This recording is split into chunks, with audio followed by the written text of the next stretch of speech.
We don't just eat anything that we used to eat, no. We become more selective in our food. At least to make sure that the food that we eat is halal, number one. Before we are Muslim, we don't bother about that. The halal logo have no value. Any food we like to eat, we just go in and enjoy the food. But when you are Muslim now, you are guided. You can still eat, but make sure at least is halal.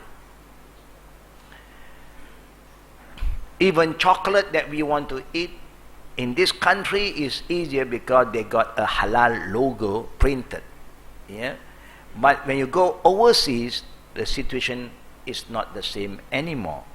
You go to Japan, you go to other countries, sometimes they don't put the logo. Why? Maybe because there is no Muslim authority there. And they don't feel the need to put. So what you can do, you can check the ingredient.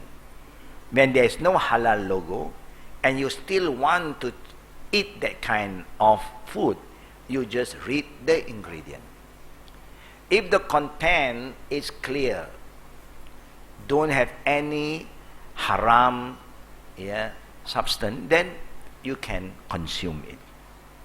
But you may come across certain ingredient, they don't put the name.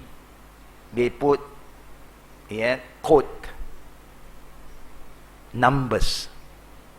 Maybe it's a secret recipe. But in certain countries, like you go to Australia, if you go to the pharmacy to buy all the vitamins, sometimes they don't even have the halal logo, and they don't put for vegetarian. If they put vegetarian, you can, no problem. But when there's no vegetarian words there, we do not know what kind of thing that they use for the capsule, example. Gelatin, what kind of gelatin they use, we also do not know. They got halal and haram gelatin. So it is nice to check. If you have doubts, Islam always said, "Da' ma yuribuka ila ma la yuribuk." Islam has a very unique way of guiding us. When you come across a food that you are not sure halal or haram, then abandon it, stay away. It's safer. Yeah? It's safer for us and for our faith, because we don't want people to laugh at us. You see, these people say, this haram, and they're taking all the haram thing. Without we realizing, we don't like people to laugh at us, talk about us, that we are just staying away from meat, the pork. But in reality, other things we consume also. Example. Yeah? So you must read the ingredient. If you have some doubts, like in Australia, what we will do, we'll bring this product to the counter, to the pharmacies, and ask them, is this vegetarian or halal for the Muslim to consume? This supplement, this vitamin, example. They may not know too, but what is good in that country, they got a telephone number of the company that you can call them and check with them. And they are very honest people. People who do business normally, they should be honest. Honesty is the best policy. Yeah, we believe in that. Yeah. People who do business with a long-term plan, they always want to make sure that they do not lie or cheat their customer. You have the right to ask. After you ask, they inform you it is halal, but only they don't get the halal logo is because sometimes to get halal logo, you need to apply and it takes times. So that logo actually is not very important for people who have understanding. You just read. One is clear, clear. One is not clear, stay away. And you can check. The chocolate example, Cadbury chocolate.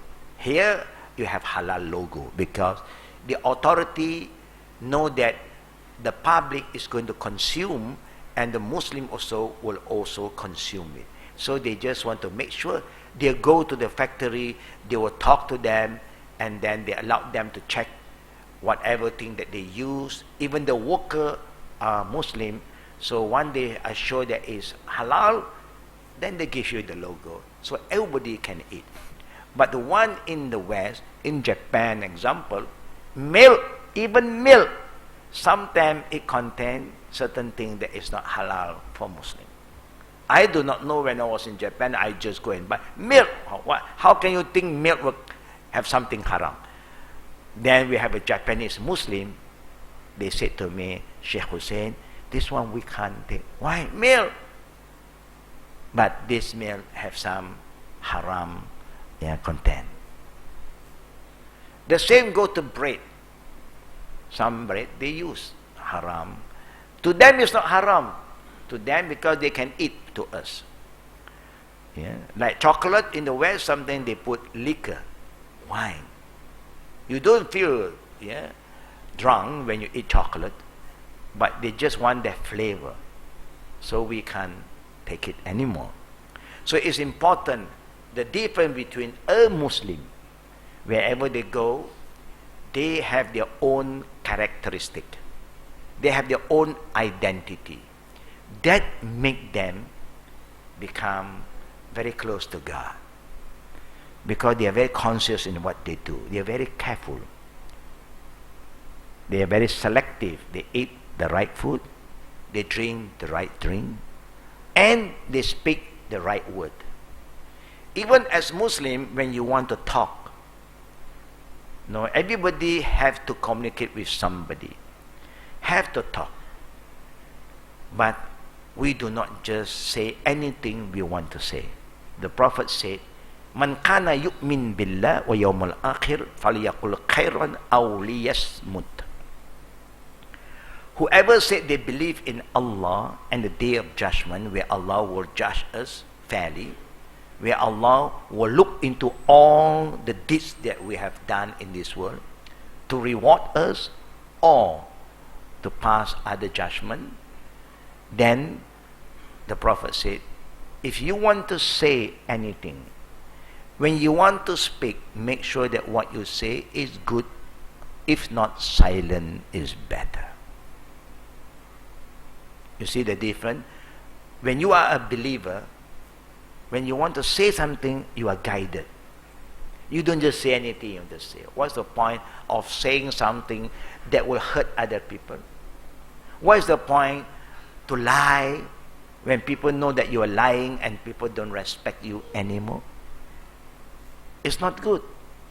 This is the sin of the tongue. Our Prophet one day did say, if you people who believe in Allah promise me that you can safeguard what is between your two lips, and what is in between your two legs, I promise you paradise from Allah. What is between the two lips? The tongue. Oh, the tongue is very powerful. You see, among all the organs, the tongue have no bones. Boneless. But very soft, but very, very powerful, dangerous. And what is between your two legs is your private part. If you can take care of these two parts, control, and you always look after these two areas, the Prophet said, I promise you from Allah that you will go to paradise. Which one is more easier to protect?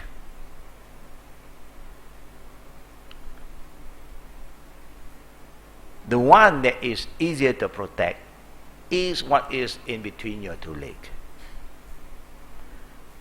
But the tongue is very, very difficult. You know? You can stop eating, fasting month, stop drinking, but want to stop talking is very difficult.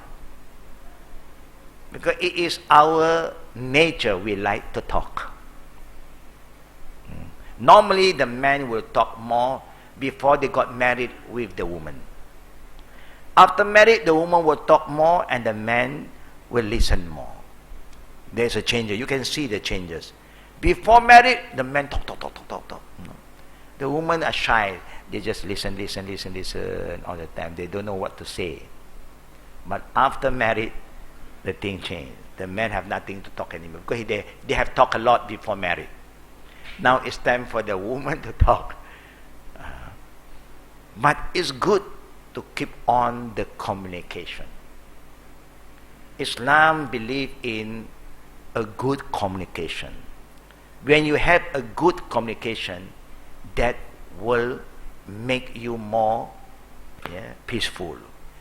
It develops a better relationship. It's just like when you have a good communication with God, you pray 5 times a day, you remember Him in the morning, you remember Him in the evening, you remember Him when you eat, you remember Him when you travel, when you leave home, you always have some dua, you pray for God. When you always have a good relationship with Him, you will never feel lonely. And He, Almighty Allah, will not fail all of us. He promised us by saying in His book, "Fazkuruni adhkurukum." You remember me, I will remember you. And when Allah protects us, nobody can cause harm to us.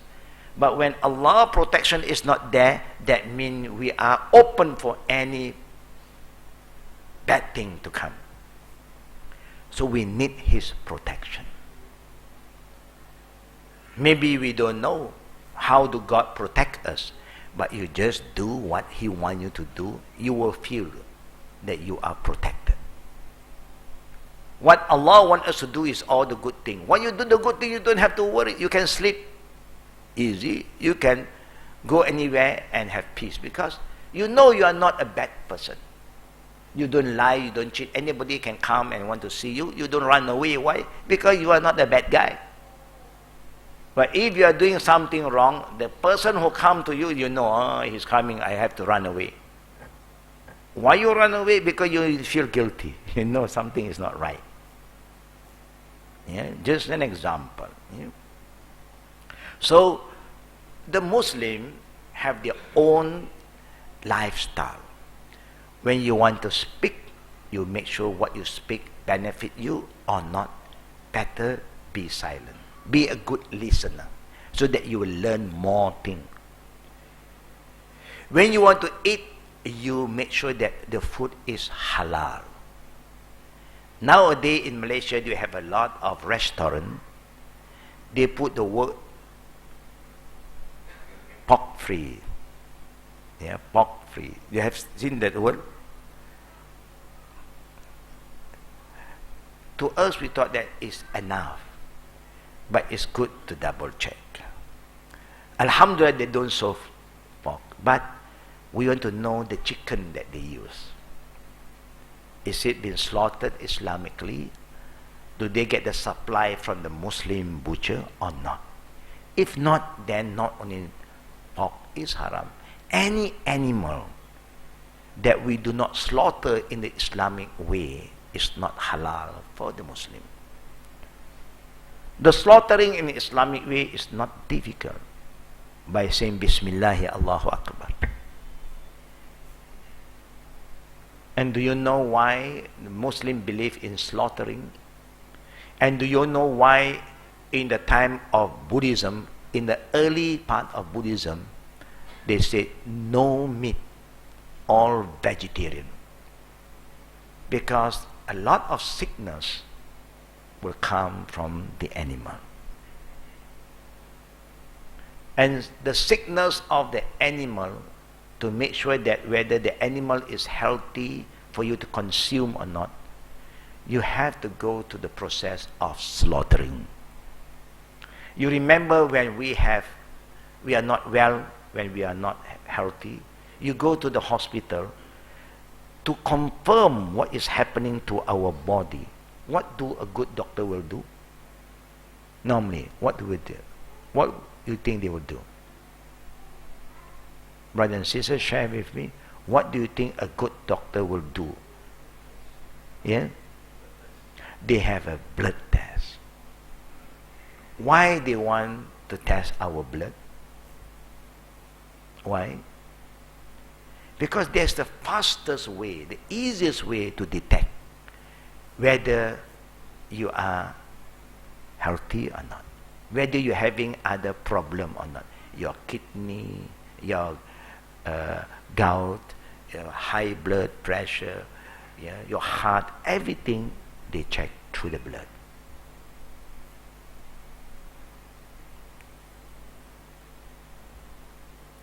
Do animals have sickness? Sometimes you have mad cow disease, foot disease. So many, yeah, you have this chicken flu disease. What happens when you have chicken flu, especially in China and Hong Kong? The government have to come up with a warrant that millions of chicken have to be killed, buried, to safeguard human life. Because human life is more valuable than just chicken.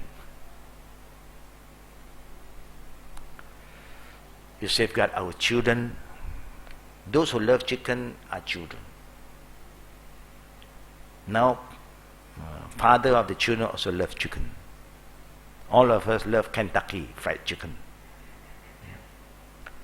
Millions of birds have to be killed to safeguard human health. Then when there's millions of chickens slaughtered, killed, where are you going to get the eggs now? And that's why we have the problem in China. They come up with imitation eggs. It's not a real one.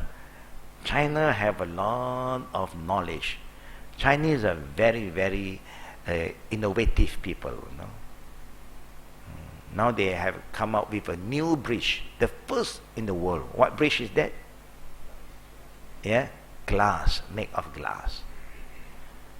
They join the two hills and make a hanging bridge, the longest in the world. And when anybody want to cross the bridge, they never cross with peace. Some dare not even walk through. They crawl. Because you can see below. It's made of glass, transparent. Some just do not want to open their eye. They still want to experience the crossing of the bridge. They dare not open their eye. Yeah. Some just want to sit and keep on moving, pushing themselves. Yeah, Chinese people are people who are very innovative. Yeah. Good. In life, it's good to be innovative. But you must remember, when something is going to happen to the animal, hardly we buy a chicken, we send it to the clinic, animal clinic. Can you check whether my chicken is healthy or not? That will cost you double of the chicken price. So the best way to know whether the chicken is healthy is to slaughter. A normal slaughtering, if the blood of the chicken flow out normally, then there is a sign that this animal is healthy. If the blood will just flow out in the form of a clot, or sometimes color of the blood change, become bit dark, then you know this animal is not healthy. There's a lot of guidance in Islam, but a lot of people are not aware of this. If there's the minor sickness, sometimes, but also like human, you got flu, you got cough and everything, you got diarrhea sometimes, you vomit, cat also vomit, dog also vomit. But we do not know. We don't have the knowledge to understand them. But the minor disease, when you slaughter the animal, it will flow out with the blood. That's why the running blood is haram for us to consume. We cannot take blood. Innama harrama alaykumul maytata wa dama. Allah forbid dead animal and also blood. But we are eating the heart of the animal. The liver of the animal is also contain blood. But that is halal. Because the flowing blood is haram. And we Chinese people, sometimes we do that. When you slaughter an animal, you purposely will collect the blood of that animal. And then you will put it under the sun, or you will boil it. And then when it cools down, you put in the refrigerator, you frozen it, and then when you eat some noodle, you put some as a what? Yeah. Flavoring. You cut into pieces like jelly, like agar-agar. Until today, you have that. Especially when you eat the noodle, like kway teow teng, the soup kway teow, sometimes the Chinese, they have that. They cut small piece. It's like a flavor added. That kind of blood is forbidden for us to consume. But they are sure they have some blood still in the meat. Yeah? That blood is no problem. And sometimes when you go to order some steak, you want it to be medium cook. You want to have some you want it to be rag, you know. So it's up to your preference. Like the Japanese, they love all the raw food. Yeah. It's halal. One is the animal is halal. It's halal. How you want to eat? You want to cook? You want to boil? You want to fry? You want to grill? It's up to you. If you can eat raw, no problem. Maybe the nutrition is better. That is up to your liking. The running blood we can't consume. Even it tastes good. Yeah. I used to eat that before I became a Muslim. Yeah. After that, we have to stay away. This is one thing we must remember. Yeah? And now, when the Buddhists came to know the slaughtering of the Muslim, they know that this is the healthier way to make sure that your food is healthy for you. About drinking, the Prophet said, any drink that intoxicates you is haram. The brand is not important. The name is not important. The important thing is, do this drink intoxicate you? One, it have the content of intoxication. Now remember, brother and sister, the Prophet never used the word alcohol. Yeah? The only thing that he used is kullu sharabin askara. Askara fahuwa haram. Every drink that have a content that intoxicate you is haram.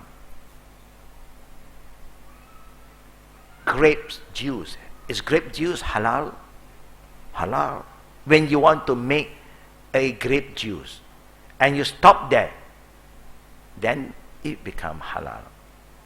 You want to change the grape juice to wine. Once it become wine, it become haram. Back to your intention when you want to process that grape. What is your intention? To make it grape juice or wine? It cannot be a wine until you bypass a certain period. Then if you want to make that into vinegar, it becomes halal again. You see the difference? To make something from some fruits to become vinegar, you have to go bypass from halal, then haram, and then halal again. Once it becomes vinegar, it is very good to consume. The Prophet ﷺ loved to consume vinegar too. Yeah, this is just an example. Yeah. It starts from something halal. Wheat, barley, grapes, dates, all are halal fruits. And the Prophet said, one is become a wine that intoxicate you, haram. One is become a vinegar, is halal again. So we have to be very careful. Yeah? Even the dress that we want to dress, the Muslims have their own value. They will check what kind of fashion that is considered a modest, a very modest kind of fashion. Yeah. Some brother asked me, can I become a fashion designer? I said, if you want to design the home, the interior decoration, it's good. But if you become a designer for garment, it's very, very, yeah, I would say it's a very challenging job.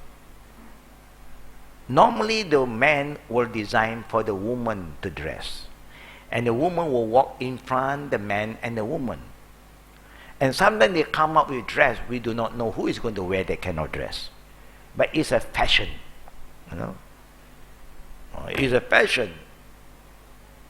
And we don't understand why they come up with that kind of dress where hardly anybody want to use. It's not normal at all. Have you seen the fashion show before, sisters? We look there, and it's so costly, but you were thinking, who want to wear that kind of dress? Huh? But you have these people, designer, who have weird ideas. You know? And they always make use of the woman. And this is something that we must be careful. Even the Muslim, when they want to work, they want to involve in a job, they are very careful to make sure that the job that they are involved is halal job. Not just any job. Example, you want to sell things, goods. Do you want to buy halal, haram, or stolen good? Which one? Which one do you want to buy? Halal product. Then you can sell as halal. Can you buy stolen good and make it halal? Then you are encouraging people to steal and supply it to you, and you make it halal. No. You should not participate in any stealing thing. Even it's cheaper, but it's haram. The same thing you cannot, in Islam, Allah guide us. Islam guide. Example, you want to open a stationery. Is opening a stationery shop halal or haram? Halal or haram? What do you think? Normally say halal. Where I got haram paper? All paper is halal. But sometimes you have haram book.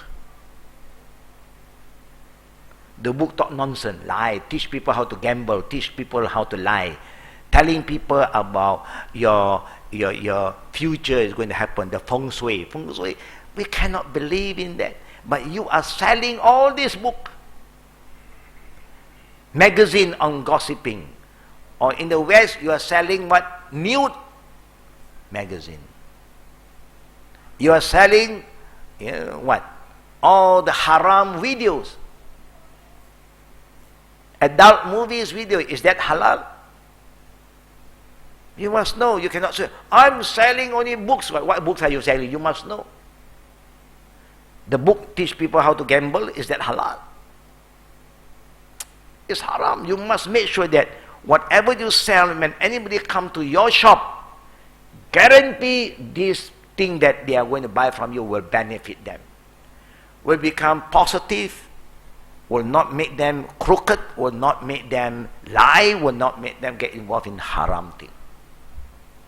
And it's important.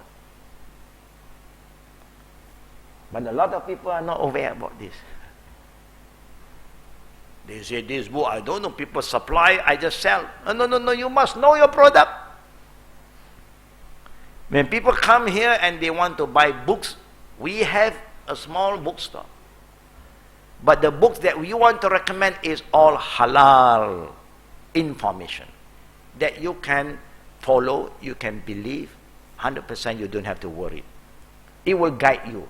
Not just any book that can misguide you. And this is important to know. Many things that we are doing, we are not aware of it. So Islam is here to guide us. That's why Islam is a deen, a way of life. Guide you how to talk when you want to talk to people. Can we raise up our voice in front of our parent? Can we do that? Even our parent is wrong. You have no right to raise up your voice. You have to be very soft-spoken. وَقُلْ لَهُمَا قَوْلًا كَرِيمًا. You must talk to your parents with respect. Honor them. You cannot raise up your voice. But when we are not yet a Muslim, a voice for a voice. You shout, I shout. It's common. But when you are Muslim, no. I have to control my anger. Because I have no right to show my anger to my parents. They have given us everything. Everything they have given us. And in return, we raise up our voice. How do you feel one day, sisters, when we become mother, our children shout at us? Do you feel okay? No. If you do not want that to happen, make sure that we don't do this to our parents. And may Allah protect us. The same go to when you want to get married, brothers and sisters. You know what to say, what not to say, what to eat, what not to eat, what to drink, what not to drink, what to do and what not to do, how to dress up yourself, and what kind of dress that is not yours. Then, if you want to settle down, you want to look for a partner, do you also check and make sure that you have a good partner? What do you think, brothers? Or you just don't mind any woman, okay? As long woman. The sister also, any guy is okay. As long as he is a he, I don't mind. No. You want to check because this is your partner. When you do business, when you want to open a company, do you just invite any partner to come in? You want a good partner. A partner you can trust. Not just a sleeping partner, a working partner. So that both parties will share together whatever problem you encounter. Is that what we want, sisters? Because we want peace. We want self-respect. We want people to show us that they have commitment. They are responsible. Like how we are responsible, they also must be responsible. So when you want to select a partner, you have to choose. How to choose? Well, I don't know. I don't know what is in their heart. Before we get close to each other, everything seems to be sweet like honey. After that, everything becomes sour. Before you put your money in there, oh, everything, no problem. I guarantee you that this and that, everything guaranteed. And then you accept. How much you need? This is a very small investment, but big return. You invest 50,000 now. In 1 month, you can easily get 150. Is that a good investment? 50,000 you invest now. 1 month you get 150. Is that a good investment? If you don't invest, you are crazy. People will give you double. And you don't want that money, you are crazy. They promise you this, they promise you that, they bring you to the office. After you invest, the office also disappear. Have you experienced that before? Have you all experienced that kind of business before? Maybe not yet. I have experienced that before. I even bring my student to their office, so grand with all this presentation. So more people also invest. After a few months, we don't get any news from them. We went to the office gone. The office gone, the people also disappeared. Maybe we're dealing with some angel or jinn before, no? Suddenly they're gone. But that is reality. If you are not careful in life, brother and sister, we will have a lot of problem. And that's why Islam is here to guide us. You want to do anything, don't forget the guidance of God. When God said this, check. When God said don't get involved, don't get involved. That's how it goes. When you follow the guidance, brother and sister, and this guidance is from the Creator, who created all of us, who see everything, who know what is in the heart of everybody. We do not know the heart of our friend, but Allah knows. And when He gives you example in this Quran, Allahu Akbar, Allah said, this book that I revealed as a guidance for mankind is protected. This book is protected. Inna nahnu nazzalna zikra wa inna lahu lahafizun. Allah said, we reveal this book as a reminder, to remind us so that we will never make mistake. We will not be cheated, be fooled by people. People will not take us for a ride. This book is here to remind you. And Allah said, we will protect the truthfulness, the authenticity of this book. Meaning, whatever is written in this book is 100% true and is happening. About the past is history. About the present is happening. About the future, it is going to happen. And it is happening one by one. All is been mentioned in this book. Give you one example. If you open the Quran, they got 114 chapters. In the whole Quran, the longest chapter is the second chapter, known as Al-Baqarah. The first chapter of the Quran is Al-Fatiha, the opening. To open our mind, our heart, our eye, our ear, so that we know what we are reading. And then Allah talk about Al-Baqarah, the Surah Al-Baqarah. Surah Al-Baqarah start with Alif Lam Mim, telling us Allah knows everything that we knows not. Only Allah knows the meaning of Alif Lam Mim. Allah is here to remind us that He have all the knowledge that we don't have. And don't overconfident that you think, I know everything now. Zalikal kitab la rayba fih. I want to show you what Allah said. This book that is inside here, not even one sentence that you should have any doubts in it. Everything is the truth, nothing but the truth and the whole truth. Hudal lil muttaqin is a guidance for those who believe in it. This is what Allah said. Chapter number 2, the longest surah, have one ayah known as the longest ayah in the whole Quran.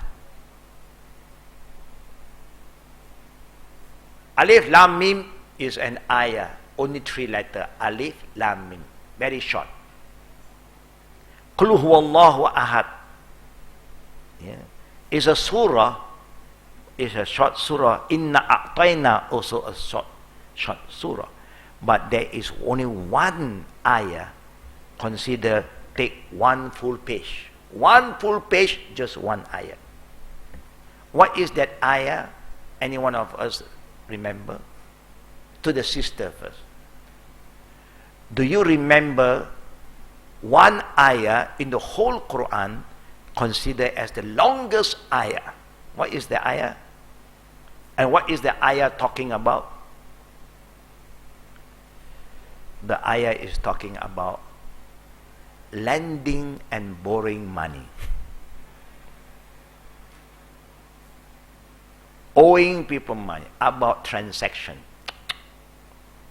You have a lot of issues. In this ayah, God is guiding us when you get involved in lending and borrowing. You must write it down. Faktubuh. Allah wants us to write it down clear, and straightforward. How much you take from me, and then you sign, I sign, and 2 witnesses, so that there is no argument in the future. If you fail to fulfill your promise, I can sue you in the court. I have hard evidence. Your IC number is there, your name is there, your address is there, your signature is there. With 2 supported witnesses, act as the bouncer. You know, in the Chinese way of doing business today, everywhere you go, you find a notice. Easy loan. Do not need guarantee. 10 minutes release. 100,000 you can loan for 100,000.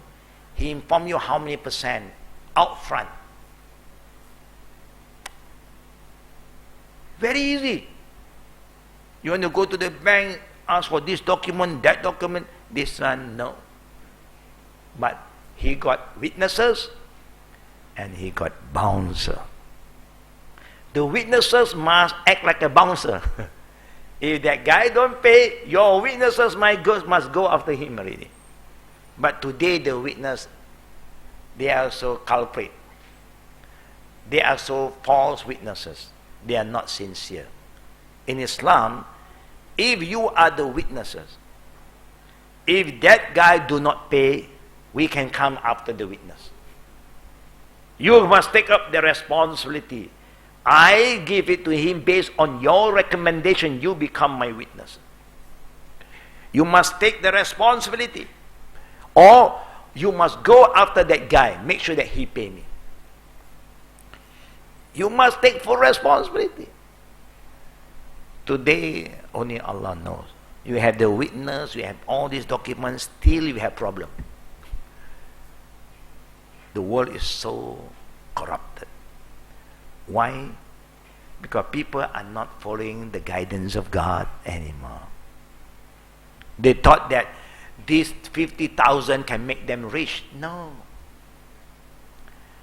The Prophet ﷺ said, لَيْسَ الْغَنِينَ أَنْ قَصْرَةَ الْأَرْضِ وَلَكِنْ الْغَنِينَ غَنِيَ النَّفْسِ. Richness is not because you have a lot of money. The real wealth is you are contented with what you have. We understand this? Whatever you have, brother and sister, you are happy. You owe nobody. You don't lie to anybody. You don't cheat. That is your wealth. Then you have all the big house and big car, and then you run away. When the payment comes, you keep on running away, and people chase after you. And people stop you halfway, say, "Now you don't pay now, you must leave the key here." What is this? Big car, big problem. Small car, less problem. You know, easy to pay, small car. It's quite cheap. You want to repair, pun cheap, because it's small car. All the parts also is not that expensive. Now that is why Islam is here to teach us, to guide us. The only thing that we have to learn, brothers and sisters, we have learned so long from our Saturday class, but I do not know how much we have implement the knowledge, whether you follow or not. It's like when you go to the gym instructor tell you, do this, do this, do this, do this, then he leave it to you. But when you come, you don't want to do. He say, do this, pain here. Oh, I don't want to do. But you want to have muscle. You don't want to have fat, you want to have muscle, but you don't want to do exercise. You just go to the gym only, tour around, and then hold this, hold that, and then pull here, pull that, enough. Do you think there will be a result for you? No.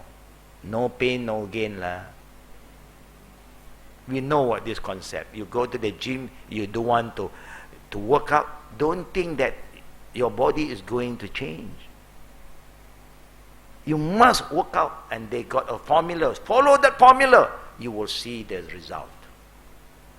The same thing, the knowledge that you have learned from us, from Sheikh Sharif, we hope that you will try your best to implement. Even you are not yet Muslim, you can start to implement, and you see the benefit for yourself. There's a lot of benefit. If you believe, you have double benefit, here and the hereafter, rewarded from Allah. If you don't believe in Allah, but you follow the good formula, you get the benefit here, the result here, but of course there's nothing for you in the future, because you don't believe in the reward in the future. And the reward will only come from Allah, but you don't believe in Allah, so there's no reward for you. It's just a person don't believe there is paradise, so they don't prepare themselves for paradise. So you don't expect paradise. You say, I believe that I'm going to travel, but you don't prepare yourself, you don't bring your passport to the airport, do you think you can travel? I believe I'm going to travel, I have a ticket, I have bought, I have paid all the hotel, but I don't want to bring my passport. Do you think you can take off? You see how the rule is? You must follow the regulation, the law. The law says when you want to travel to overseas, you must have a travel document. If you don't want to have a travel document, you can plan everything, you can pay everything, but you will stay back home. You can travel. This is just an example. The knowledge that you have learned, brother and sister, we hope that you try to understand it. You don't understand, you have the right to follow up. And then when you understand, you try to implement it. And the result is yours. Yeah? The Muslim is being taught to have their own value. When you want to talk, when you want to eat, when you want to drink, when you want to work, when you want to socialize with people, when you want to get married, you must marry the right partner so that less headache, less problem, because you have the right understanding, you pray together, you fast together, you do the right thing together, then there's a lot of blessing. But you got married, you like to go for classes, he don't like class. He like to waste his time. Of course, then you have a conflict of interest. Then there's no happiness. Normally, when you want to go shopping, if you are married, do you like your husband to be with you, sisters? Normally, if you are married, when you want to go shopping, do you want your husband to be with you in going for shopping? Normally. Or you want, no need, I go by myself. Also can. But you want a man, do you know why? Number one, you pick up, he have to pay. Easier for you. You just move, I think I like that. And then if he give you a signal, okay. And you just pick up. You just pick up, choose, and then he will do the rest. And then he will push. He will carry for you. Is that good? That is good. That is the kind of man we want. Not a man that when you want to go shopping and say, he say, I have no time. When he loved to go golf, he have all the time to go and hit the ball. But no time with you. You love to be together. How do you feel, brother and sister, when you want to go for a good dinner and you go there alone, eating the best dinner, but you are there alone? Do you enjoy eating when you are alone? No. I don't know how you can enjoy. You enjoy the food. The food is good, but the environment is bad. When people got friends to talk to, no, you have nobody. You eat, you go out again, you take everything. But when you have a partner with you, maybe he's a gentleman, he will help you to collect something for you. When he is going to collect some food for himself, he may ask you, what do you want me to collect for you? I want some fruit. You don't have to keep on walking. He will do the walking for you. Is that good? He's a gentleman, what? He's not just a man, a gentleman. Yeah. But sometimes you don't have a gentleman, then you know what to do. Sometimes the man also want to be served. How nice the man was there, sitting, talking, and then when the wife want to go out and buy, I collect some buffet, and he say, I like to, what you want? You want coffee? You bring the coffee for him. Do he feel good? Do you feel good if you are served well, sisters? Of course. This is what, when you get the right partner, you will get that kind of services. You prepare food, he will do the cleaning up. Is that good? Or you have to prepare everything. After food, he just wash his hand. Khalas. Kitchen is not my zone. My zone is the hall. And I'm here in the kitchen to taste all the food. Only after tasting, bye-bye. I just wash my hand, wash my mouth, khalas. Or you love a partner who you prepare for hours, for a good dinner. After dinner, the guys let you rest because you have stand there for 2 hours, 3 hours, prepare the food. After half an hour, he said to you, don't worry, I will do the cleaning up. I will collect all the dishes. I will wash my hand. I wash the plate. I wash the glass. I wash the spoon. I wash everything. How do you feel, sister? Do you like that kind of partner? Good. Remember, brother, the sister said good. It's true. We have to work together as a team. Allah in the Quran say that وَالْمُؤْمِنُونَ وَالْمُؤْمِنَاتِ بَعْضُهُمْ أَوْلِيَاءُ بَعْضٍ. Not I say. Allah say in the Quran, male and female, husband and wife as a believer, complement each other, help each other, share with each other. Normally, cooking is easier or washing is easier. Which one is easier? If the guy say, cooking is easier, call him to cook. That's how easy is it. If you say, cooking senang, call him to cook. Then you do the washing. But the most easiest one is what? Is to eat. Between cooking and washing is eating. That one is the best. Very easy, very relaxing. But after you have a good meal, do you think that it's good for you to do some exercise? Take that as an exercise. I do that always. Anything I do, I say, is an exercise for me, so I don't feel a burden. I don't say, this is not the man's job. Sometimes you have your own culture. Your parents said, don't let my son do anything in the kitchen. My son is not a cook. He is the boss. So the boss don't stay in the kitchen. The boss stay in the hall, relax, read paper, see television, look at the TV. But kitchen, that is the job of my wife. My wife is like my maid. No. Did Allah and the Prophet say your wife is your maid? No. Allah said she is your partner. When he said partner, it's like a company. She also have her share. She is a shareholder. You cannot decide everything by yourself. You should have a consultation meeting. That is the spirit. So when we understand what Islam wants us to do, brother and sister, even you are not yet a Muslim, if you follow this guideline and everybody follow, you have peace. No, you have peace, you feel harmony, you feel good. Mashallah, you don't lose anything. Especially brother who Allah give you the muscle, you can carry heavy thing. What do you do with your muscle?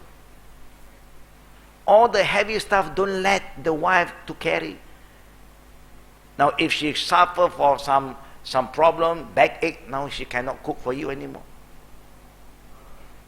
Anything light she can carry, let her carry. Anything heavy, sister, don't force yourself. Hold on.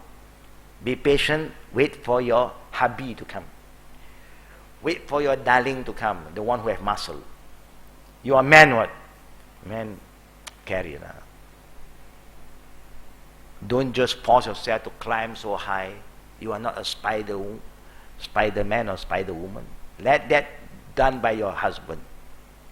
Anything, the bulb, want to change the bulb, don't force yourself. You fall. When you are injured, the whole house mess up. If your husband got injured, you are there to work, no problem. That's why when the mother was said, mother job is so simple. Mother job is so simple. You know, a mother is 24/7. The job of a woman 24/7, non-stop. She's there to cook for you. She's there to wash your thing. She's there to keep the house clean. She's there to serve you. She's always there. And she have no overtime. And she have no payment. Free of charge. You don't pay your wife. Do you pay your wife, brothers? Not yet, no? Value her sacrifice. Even she don't ask you to pay. But in return, honor her. What can make her happy? Buy for her. Buy a good shoe for her. You don't just go and buy a good shoe for yourself and you send her to the Bata shop, or the Giant, and buy the shoes in the Giant. No. When you want to buy your stuff, you go to Empire, you go to Pavilion. Wow. You mention the name also, people feel good. But when you want to buy something for your wife, you send him to Eon, Giant, Tesco, huge one. That means you are not being fair to your wife. Give her the best, she will give back to you the best. She's going to be a mother, she will give the children the best. Inshallah. Because we are the best ummah. So we want the best for us. The Prophet said, لا يؤمن أحدكم حتى يحب لأخيه ما يحب لنفسه. You cannot be a true believer until you love your brother, your sister, your wife more than what you love for yourself. You love to be honored, you honor them. You love to be served, you also serve them. You love to be respected, respect them. You love people to talk good about you, talk good about them. Can we do that, brothers and sisters? Can we do that, brother? Can we do that, brother? Only few brothers say yes. The rest reserve. When to say, we don't know. Can we do that, sister? Alhamdulillah. Yeah. Next time when we ask you all, think that you really can do, don't be shy to say, yes. You must know how to express yourself. You know what the Prophet said, if you love somebody, don't keep quiet in your heart until she is going to die. You know, I love you so much. Too late. What can you do? I'm going to die now. Too late. Anytime you love somebody, when you are with them, say to them, sister, I love you. I like you. You know, each time you say that, the Prophet ﷺ said, whoever loves somebody and she or he express their love for the sake of Allah, purely for the sake of Allah, no hidden agenda, for the right cause, at that point of time, Allah will love that person more. Because Allah loves people who love someone for his sake. When you love somebody because he have the good thing in her or him, that's why you love him or her. So you must say, I love you for the sake of Allah because you are a good man. Allah immediately increase his love upon that guy. The same thing when you love a sister, I love you for the sake of Allah, for the right intention, Allah immediately will love her more. And that's why the Prophet said, say to them, express your feeling, Anna uhibbuka fillah. And then we should make a prayer, Hababkallah allazi hababtani li ajlik. There's a saying, there's a prayer. I love you for the sake of Allah because you are a good person, you are very nice, you are caring, you are sharing person. Now, in return you say, may Allah also love you like how Allah have just loved me more just now because of what you say. So learn how to express your feeling. There's nothing wrong. Do we love our children normally? Do we love our sibling normally? Tell them, brother, I love you. I'm very proud you are my brother. I'm very proud that you are my sister because I have a good sister. A sister who cares for me, who feels for me, who's there for me. Express your feeling. You love your dad, you love your mom. Tell them, Daddy, I love you. Mom, I love you so much because you're always there for me. You love your wife, say this to your wife. You love your friend, say this to your friend. Can we do that, brother and sister?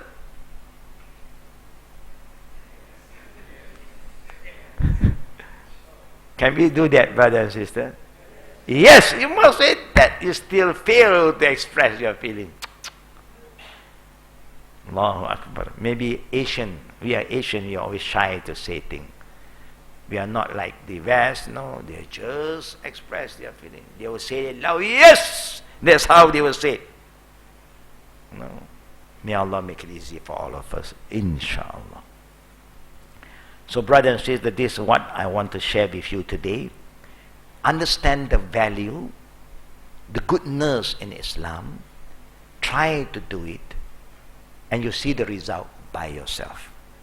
That is very, very important. We can share with you all the information. We can give you the book to read, but we do not know whether you have the right understanding or not until you come back to us and check with us. We do not know whether this knowledge is going to benefit you or not until you act upon the knowledge. Then you will see the result by yourself. We are here just to remind all of you. Not more than that. We cannot force you, but we are here to remind you. If you feel that it's difficult for you to do what you have learned, you must come back to us and tell us, where is the difficulty? We will show you the best way out.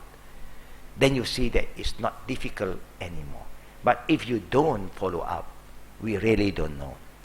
But it is a blessing from Allah that you are consistent in attending the class. We hope that each time you are here, you pick up some good thing and you start to apply it. And then you come again, pick up something, apply it again. At the end of the day, you will see, brother and sister, there's a lot of blessing. Knowledge is power.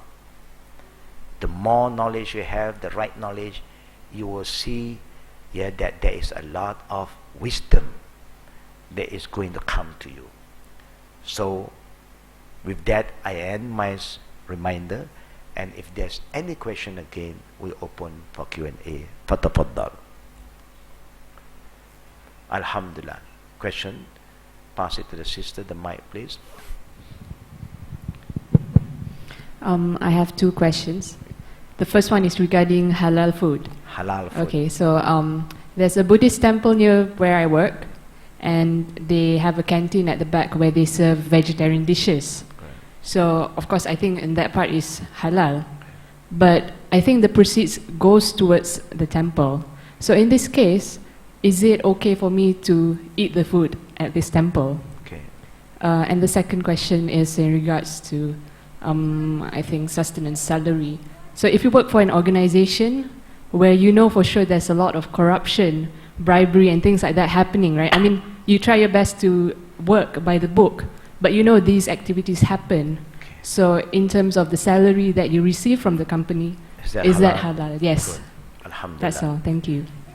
Alhamdulillah, a very important question. Sometimes we have people who organize some kind of small canteen or food store near their house of worship. Maybe the Hindu have their, the Muslim also, and near to the mosque, they open some shops here and there. Of course, as a Muslim, when we get any profit from whatever business we do, we would like to contribute back, for the development of the Muslim. The same goes to the Buddhists. If they are Buddhists, they want to do some business, and then if there's some profit, they will also help to do what is good for them. Islamically, we don't get involved in that. What we get involved is the food halal. If the food halal, you can consume. About the money, it's not you who decide. Maybe they can do other charity work that they don't tell you. Why don't we support? We don't have to go in detail, no. It's common. A Chinese do business. When they have profit, they want to help their Chinese people. Is that common? It's common. A Malay who have a lot of money want to help their people. Is that normal? It's very normal. You cannot stop people from doing that. That is up to their commitment. But a better person is a person who helps everybody who is in need.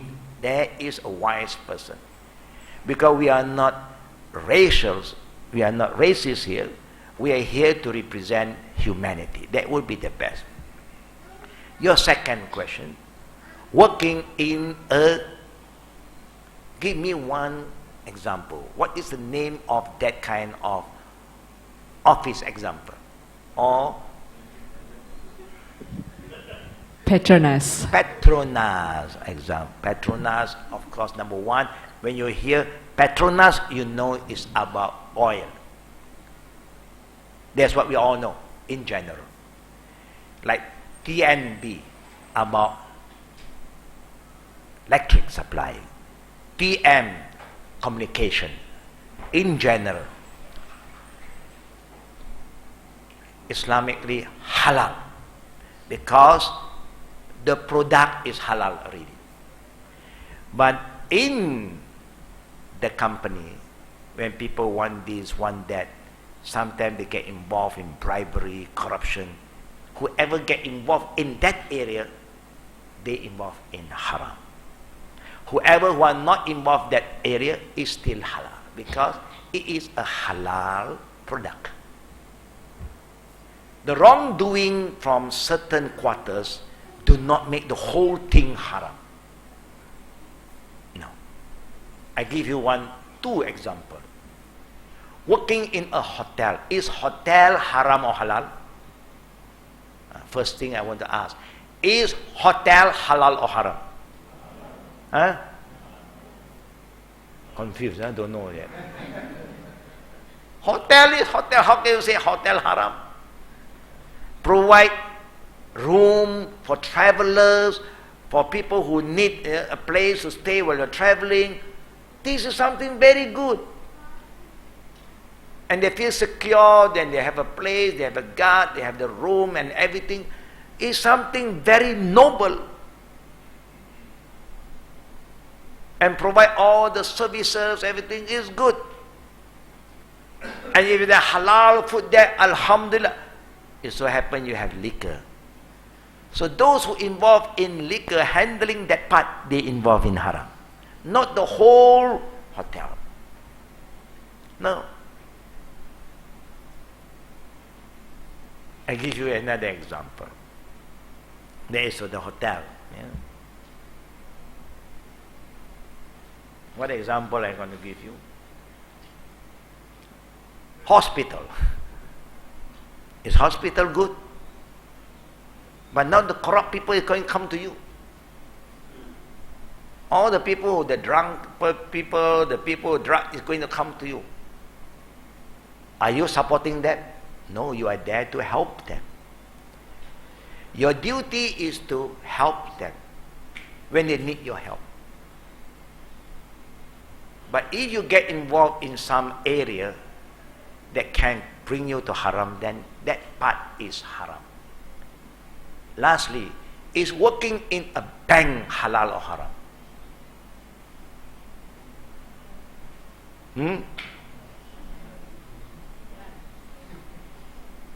Very difficult, eh?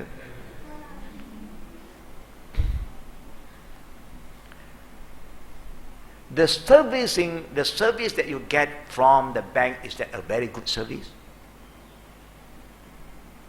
Is that a good service? The bank protect your money.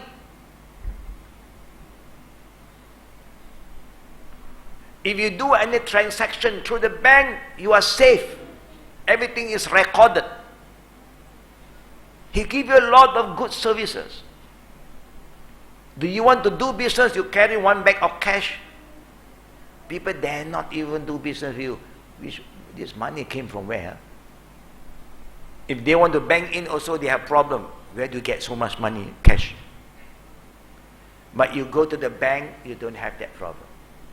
Clear cut. In, out. In, out. Is that a good service? Very good service. Nothing wrong.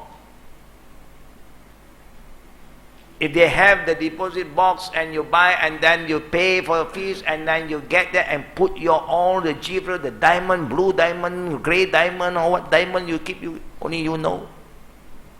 Is that a good service? And it's protected. When you have your thing in the bank, they protect you. That's good. That kind of service is good. The only area that we get involved in when you come to the loan department. The loan department, they promote this loan, that loan, they guarantee you this, guarantee that, easy payment, easy that, so many, easy. In return, you get involved in interest. That is haram. You got that, sister, now? You understand? We don't generalize everything. We look at the main product. What do they offer you? The main product halal is services halal, but they have some area that they get involved in haram. That area is haram. Haram is haram, halal is halal. We don't mix and say one day is haram, everything is haram. No, what is halal still halal. You got that? Okay. Okay, just to add on. So like using the hotel example, So if the hotel sells liquor and you get profits from the sales of liquor and that goes into your salary at the end of the month. So how does that? MashaAllah. That is very interesting. Now he's going deeper now. She's going to be more refined to make sure. We don't ask our boss, is there some liquor money there? You give it to me. The wise person, a wise businessman, if there's some haram activity, it's very wise for them to know how many percent. Haram is haram. I give you another scenario. Maybank, CIMB, Hong Leong Bank, do they have halal counter now, Islamic counter? They have. It's up to you to choose now. You want to go to Islamic counter or the normal counter. Why they call Islamic counter? To make it halal. And they make sure that this counter will not invest in haram. The other counter is mixed. You go into that Islamic counter. You don't go more than that. If you want to go more than, but that money, some money come from where? Another counter. Oh, if you go to that area, I'm going to tell you, brother and sister, you cannot move anywhere. I give you an example. Do we drive a car now? Yeah. Do you buy the car by cash? Say that you buy the car by cash, or a gift from somebody to you. Do you ask the one who gives the car to you, where do you get the money to buy this car? Oh, I halal money, I work in the Middle East, I got cash, so I buy it for you. I love you so much. Alhamdulillah. Now this car, is produced by which company? Proton, Malaysian company. The factory of Proton, where do they get the money to come up with this product? Oh, they get a tycoon, he uses his own money, he don't get any loan from the bank. Now, if you go that deep, you cannot do anything. You see? All the big company, they take loan from the bank to run their business. They got to pay interest. The train that you use also is from, they get loan from somewhere, they have to pay. Yeah, the airport that you want to fly also, everything got there. No. The fruit that you buy also, halal fruit. You don't ask them, from which country this fruit come from? Oh, this one from Australia. Australia, no halal. Fruit is fruit. It's halal. You don't go further than that. So, if their income, some income is haram, if they are wise, I give you one simple last example. The government want to help the nation come up with amanah saham. You know amanah saham? You got so many. ASB 1, ASB 2, I don't know, 3 or 4, so I don't know. Yeah? But there's a lot of saham going on. And they promise to give you a good return, more than a bank can give you. Do you think it's wise to invest in the saham? Yes, good. So happen now they have issue. Some state that this saham, some state fatwa said this saham is not halal because they invest 10%, example only, of their investment in Maybank, example. And Maybank involved in interest. Just an example. I'm just not saying it's really happening, I don't know. I just give example. Because of that, you cannot invest. I just want to share with you a bit. A wise person also, if you can invest your investment in 80% halal counter, why do you get involved in 20% that is not halal? Why do you do that? Just go in 100% in the halal counter.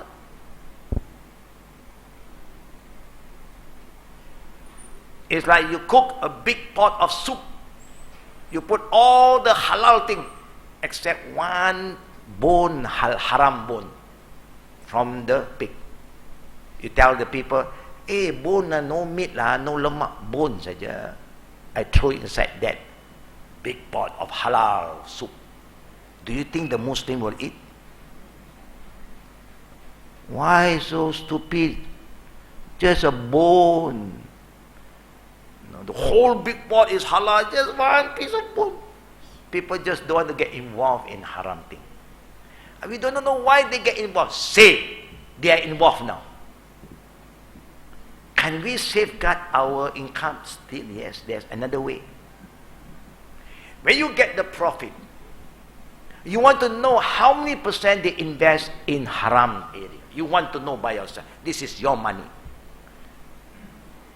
Say, you get a profit of every year 1,000 ringgit bonus from the investment. Now they tell you there are 10% that is involved in the gray area. Take up the 10% of the profit. Take it up. You don't know what to do, send it to us. We know how to do things. Then you safeguard what is halal for you. You got that? 10% you take it out. That you are sure they involve in haram investment, clean your income, and the rest is yours. There are many ways to overcome issues if you have the understanding. If not, then we cannot move.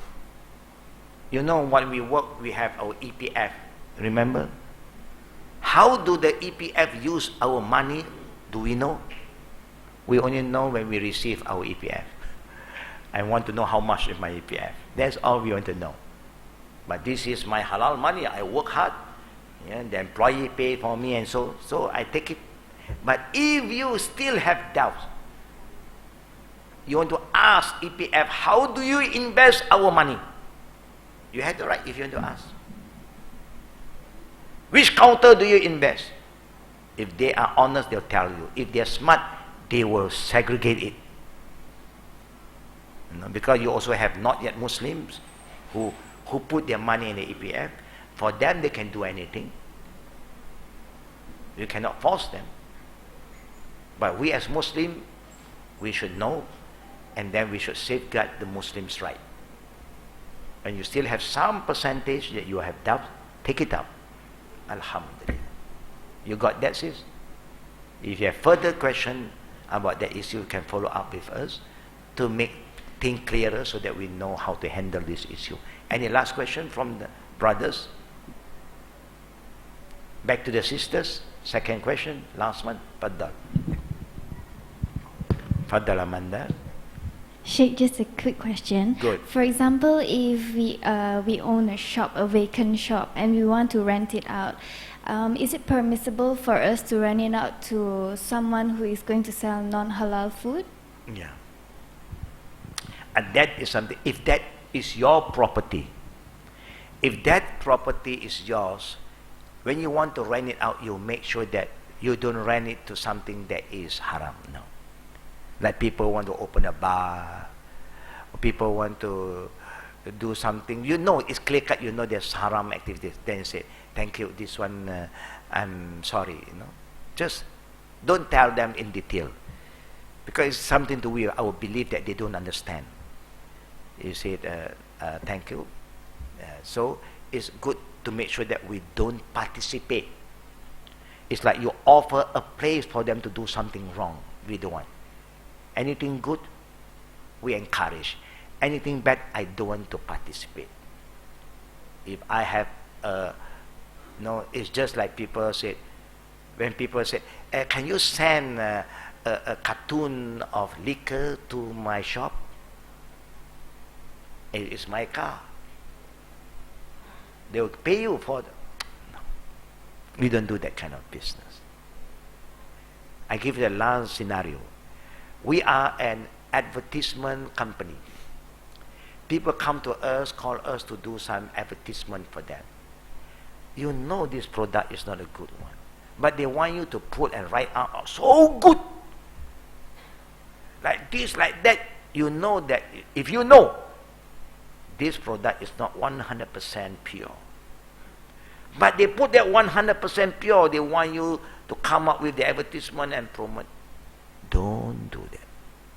We don't want to involve in lying to other people. Anything that is true, we will help you. Anything you call me to do something against my belief, I'm sorry. It's very important. If not, you are also involved. You are the one who come up with all the advertisements for them. You got that, sis? So, alhamdulillah, make sure that we want halal money. We want blessing from the income. The blessing only comes when it is halal. It will live longer, stay longer with us. What is lacking among the people today, they forget about the blessing. They just want to see numbers. They forget the blessing. The number is there, no blessing, easy come, easy go. When they are blessing, Allah will make it stay with you. And you are contented. And it's always enough when there is a blessing. And there is surplus also, inshallah. So may Allah help us, may Allah guide us, brother and sister. Please try your best to make sure that your intention in learning about something is not just purely learning, get knowledge without action. You know, there was a prayer. Some scholars, when they drink the Zamzam water, you know the Zamzam water, the most sacred water on earth, from the time of Abraham alayhi salam. And the Prophet said, drinking Zamzam water will follow with what you intend for. So people who have the deep understanding, each time when they want to drink, if they have certain things they want to ask for Allah, they will pray, "Oh Allah, increase knowledge in me." Then they drink. Allah will make it easier. A lot of knowledge will be very easy for him to learn, because he asked for that. But a scholar failed to ask, "Oh Allah, increase in me knowledge and my action upon the knowledge." And that's why he have extra knowledge, but he don't have a lot of amal. So the scholar said, next time if I will go to Makkah again and I drink the Zamzam, I'm going to make a full prayer, not a half prayer. A prayer that I ask Allah to increase in me knowledge, and also the knowledge that I can implement, not just knowledge without implementation. Intention is very, very important. Even the little that you learn, but your intention is to improve yourself, you will see the result by yourself. This is what we ask. May Allah make it easy for us, and may Allah make us a practicing people of knowledge, not just people of knowledge for the sake of knowledge. We want to improve ourselves, inshallah. We will see you again, inshallah. And you know, Sunday also we have classes. Anybody who are free, the class is open. Yeah, my class on Sunday too. Ustaz Sharif is not is a bit busy lately because the mother came, so he's trying to excuse himself from us for a while to spend more time with the mother. So when I'm not around, he will always be there, inshallah.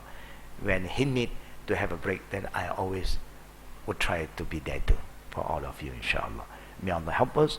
May Allah help those who help themselves. وبلا توفيقي ولقل دعوانا سبحانك اللهم بحمدك أشهد أن لا إله إلا أنت أستغفرك وأتوب إليك. السلام عليكم ورحمة الله وبركاته.